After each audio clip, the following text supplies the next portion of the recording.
Myself, Dr. J.D. Ansari, and I am a laparoendoscopic surgeon practicing in Western UP. And the name of my clinical establishment is JD Clinic. मैं आज की ये video खासतौर से MBBS और MS general surgery करने वाले students के लिए बना रहा हूँ। जब भी आप फर्स्ट ईयर MBBS में दाखिला लेते हो, आपको 3 सब्जेक्ट पढ़ाए जाते हैं। पहला एनाटॉमी और दूसरा फिजियोलॉजी और तीसरा होता है बायोकेमिस्ट्री।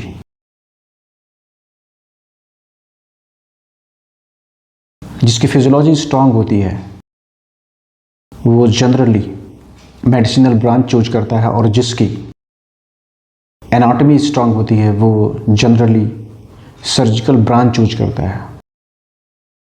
तो बायोकेमिस्ट्री बीमारियों की पैथोफिजियोलॉजी समझने के लिए बेहद ज़रूरी होती है। ये तीनों सब्जेक्ट मेडिकल एजुकेशन के फाउंडेशन है।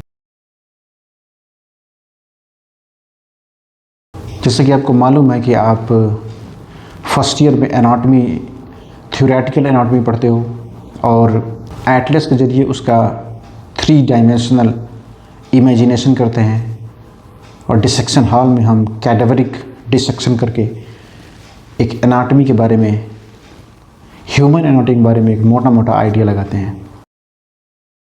लेकिन ह्यूमन बॉडी की एनाटॉमी के और भी एस्पेक्ट्स हैं। एक एस्पेक्ट्स ये है कि जब आप ओपन सर्जरी के दौरान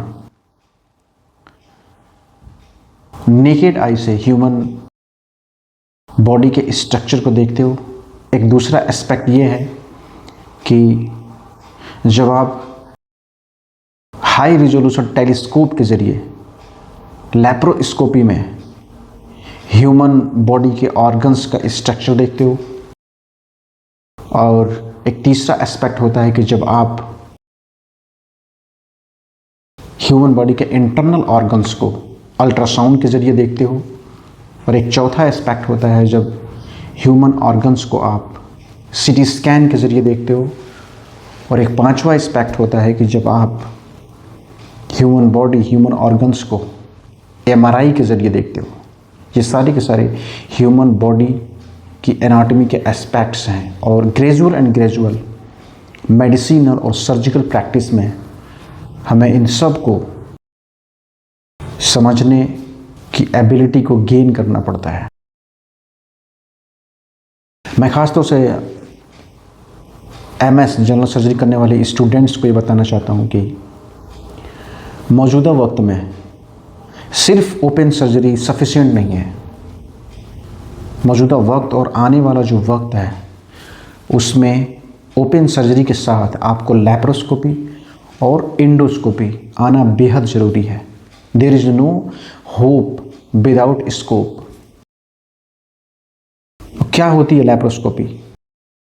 जो लैप्रोस्कोपी है, जब आप ह्यूमन बॉडी के अंदर मौजूद जो नेचुरल स्पेस है, जैसे पेरिटोनियल कैविटी, उसके अंदर जब आप एक होल करते हो और फिर उस पेरिटोनियल कैविटी को कार्बन डाइऑक्साइड के ज़रिए इन्फ्लेट करते हैं, और फिर उसके अंदर टेलीस्कोप इंट्रोड्यूस करके उसके अंदर मौजूद किसी भी बीमारी को लैप्रोस्कोपिकली ट्रीट करते हैं, तो इसे बोलते हैं लैप्रोस्कोपिक सर्जरी या लैप्रोस्कोपिक प्रोसीजर्स।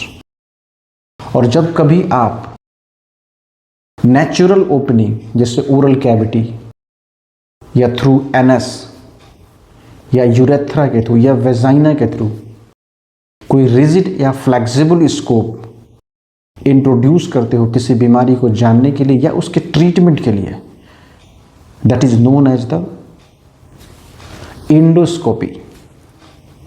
जैसे कि अगर अपर GI, जैसे कि GI ट्रैक्ट में अगर आप कोई स्कोप ओरल कैविटी के through, flexible scope oral cavity के थ्रू इंट्रोड्यूस कर रहे हो, और इसोफेगस को, स्टमक को, ड्यूडेनम को एयर या CO2 के ज़रिए उसको इन्फ्लेट कर रहे हो, और फिर उस फ्लेक्सिबल स्कोप के ज़रिए अंदर की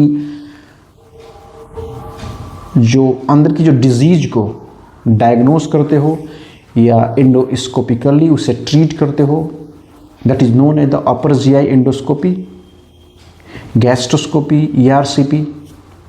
और अगर आप एनस के थ्रू अगर कोई फ्लेक्सिबल स्कोप लार्ज बाउल के अंदर इंट्रोड्यूस करते हैं, एयर के ज़रिए उसको इन्फ्लैट करते हैं और उसके अंदर मौजूद किसी डिजीज़ को डायग्नोस करते हैं, उसे इंडोस्कोपिकली ट्रीट करते हैं, that is known as the colonoscopy.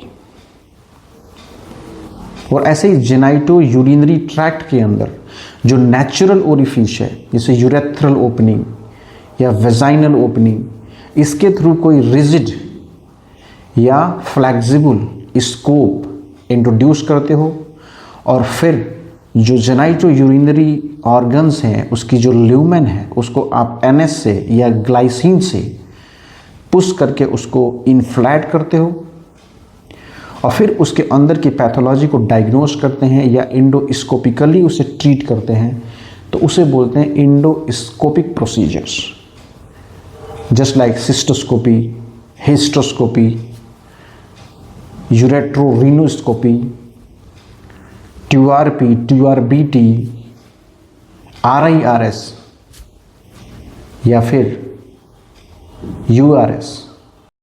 If you are interested to know the various aspect of human body anatomy, or you are interested to learn the laparoscopic procedures, then you can contact us.